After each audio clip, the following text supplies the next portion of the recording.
తెలుగు రాష్ట్రాల్లో విదేశాల్లో ఉండే తెలుగు వారందరికీ, భారతీయులందరికీ మనస్ఫూర్తిగా హ్యాపీ న్యూ ఇయర్ శుభాకాంక్షలు తెలియజేస్తున్నా.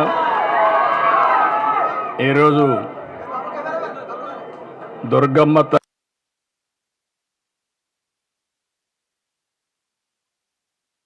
ప్రజల దర్శనం చేసుకున్నాను. వాళ్ళ ఉత్సాహం చూస్తూ ఉంటే ఈ నూతన సంవత్సరంలో ఆంధ్ర రాష్ట్రంలో అందరూ కూడా ఆనందంగా ఉండే విధంగా దుర్గమ్మ తల్లి ఆశీర్వదిస్తూ ఉంది. ఇది చాలా సంతోషం.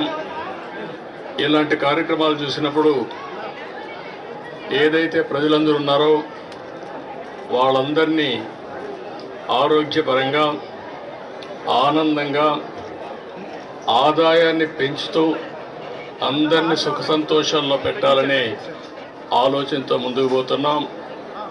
ఈరోజు చిన్న పిల్లల్లో కూడా బ్రహ్మాండమైన స్ఫూర్తి ఉంది. వారందరినీ చూసిన తర్వాత నాకు నమ్మకం వచ్చింది, ఈ సంవత్సరం ఈ రాష్ట్రానికి అన్ని విధాల శుభం జరుగుతుందని, అందరి భవిష్యత్తు బంగారు భవిష్యత్తు కావాలని మరొక్కసారి మనస్ఫూర్తిగా ఆకాంక్షిస్తూ దుర్గమ్మ తల్లిని ప్రార్థించాను. ఈ సంవత్సరం నుంచి తెలుగు వారికి అన్ని జయాలే ఉండాలని మనస్ఫూర్తిగా ఆకాంక్షిస్తూ మరొక్కసారి అందరికీ అభినందనలు, ధన్యవాదాలు, శుభాకాంక్షలు. Thank you.